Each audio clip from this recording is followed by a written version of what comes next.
welcome back to the show. 11:38 is the time. I'm Julia Hartley-Brewer. Tom Slater's still with me. I'll get his thoughts on net zero. I'm pretty sure I know where he stands on this already after our next guest. Here is Andrew Montford. He's the director of Net Zero Watch. Good morning to you, Andrew. Good morning, Julia. I have to say, it does. You have a very strong feeling these days that an awful lot of the sort of the political world is gradually coming round to our way of thinking, as in net zero is insane, impossible to achieve, undesirable and unaffordable, etc., etc. They seem to be getting there slowly but surely. We've got the Reform Party. We've now got the Tories. They're looking at, we think, possibly dropping net zero, but certainly the announcement today from Kemi Badenoch, the Tory leader, that basically saying that the Labour Party are treating North Sea as a relic of the past, and she wants to use oil and gas extradition as the cornerstone of our economy. That's a good news story for, well, let's face it, sanity, isn't it? It is a good news story for sanity, but as you kind of alluded to in your introduction, it may just be too little, too late. The North Sea is in such a state already that I don't know how much we will lose, even if there is a reversal here. But yeah, we should welcome it. The Conservatives have been teetering in this direction.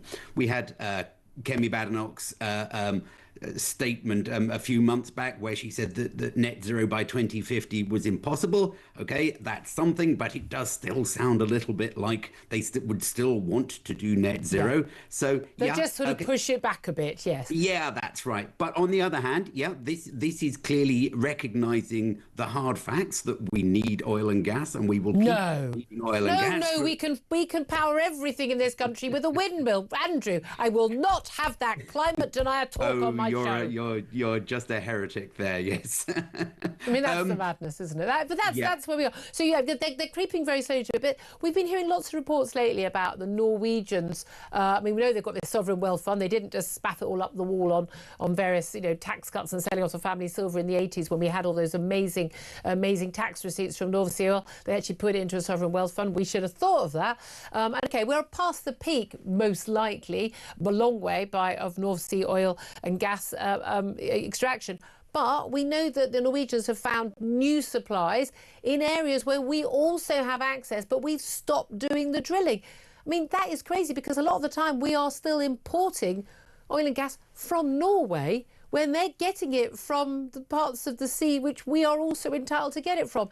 That just doesn't make sense either on net zero terms or indeed on economy and the balance of trade terms.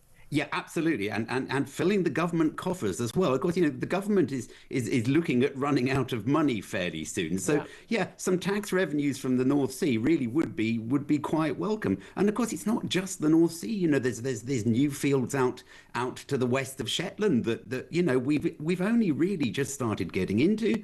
There's shale gas across the north of England. There's coal bed methane, and there's still coal supplies, and we are going to need fossil fuels for decades to come. So this is just a reflection of reality.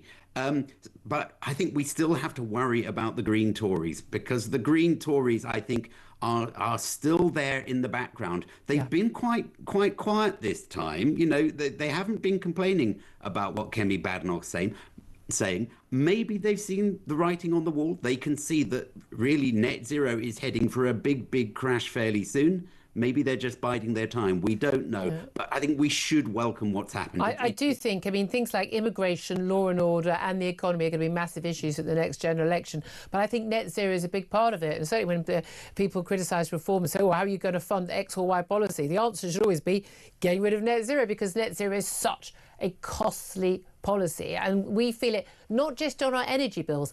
It's in everything that we buy, isn't it? In terms of the extra transport costs for everything, the extra production costs, the lack of jobs that we have here because of those extra production costs, because what's our manufacturing base, the energy that they use, 4 times the price that they're paying in factories and shop floors in America. You can't compete with that. No, that's right. And we have the highest electricity prices in the developed world.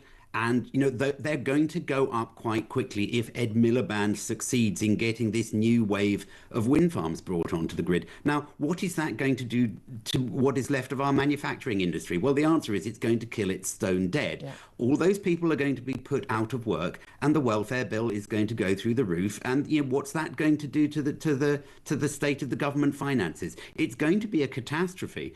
But I think what people don't realise, Julia, is that it's really very, very hard to get out of this, because we have been tied into long-term contracts with these wind farms, which essentially means there's no way of reversing this. And we've got acts of parliament requiring that every decision about everything has to be referred to, net zero policies and our duty to deliver on this 2050 target that's unachievable. And the thing is, I think a lot of people don't understand, and again, it's like whether it's the 2030 target for net zero for electricity, a lot of people think it's energy. No, it's just for energy, electricity, 20% of our energy needs, or of the 2050 target. This doesn't mean, and again, a lot of the people pushing this don't seem to understand this either. This doesn't mean we're not using fossil fuels. We'll still be using probably almost as much gas and oil as we've been using already, maybe even more, given a lot of the industries people want things like, AI, which involve massive amounts of electricity being used.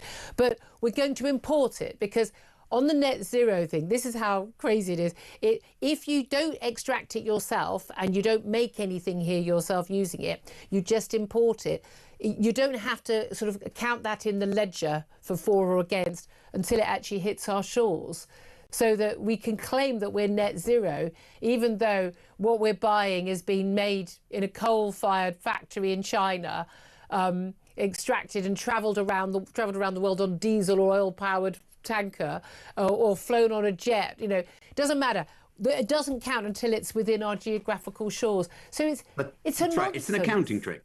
Yeah, I mean, and we're going to basically put ourselves in penury and not be able to pay our bills and have pensioners die of cold in the winter, all of jobs lost. We're going to do all of that for an accounting trick that will mean nothing. Yeah, that's right. And this is where, we really have to have a serious conversation about whether Ed Miliband should be allowed to continue in office. I mean, if it was, Keir Starmer really ought to be looking at him and going, this guy is nuts. He is going to absolutely tank the country and wreck the economy for decades, and I'm going to let him do it. But why is everyone blaming just Ed Miliband? He's become a sort of a hate figure. Keir Starmer appointed him. Yeah, absolutely. I mean, I assume this is internal party politics in the Labour Party, that, he's got to keep the hard left on side, and that's Ed Miliband's side of the party. And also, I suppose, the Green side of the party. Just finally, I want to ask you, the Green Party have just announced the election of Zach Polanski as their new party leader, overwhelming majority there. And he's very much talked about, wanting to sort of take the party to possibly even doing deals, being open to deals, certainly with Jeremy Corbyn and Zara Sultana's new Gaza lefty party. I'm sure you, like me, would like to welcome Zach Polanski as a new Green Party leader, but how worried are you about some of his policies? I actually quite like the idea that they will get together with the Corbynistas, because that should kill them stone dead, shouldn't it? I mean, because that's two bunches of absolute nutters working together. I mean, as an electoral prospect, it's not really British going to sell well. British public quite like them. Remember, Jeremy Corbyn got really close to power in 2017. Yeah, you would. Yeah, I suppose there is that. I think the reality is that we are moving onto a new world where reality is going to play a much bigger part than the sort of, I love the idea of reality playing a part in politics. I mean, you've got the Greens who are living in a fairy story, and you've got Jeremy Corbyn, who's sort of living in this sort of, student politics fantasy world too. Yeah, we can't afford it anymore. We've got to move on and get back to hard-nosed reality. Andrew Montford, always so good to talk to you, Director of Net Zero Watch. Thank you very much. Tom Slater,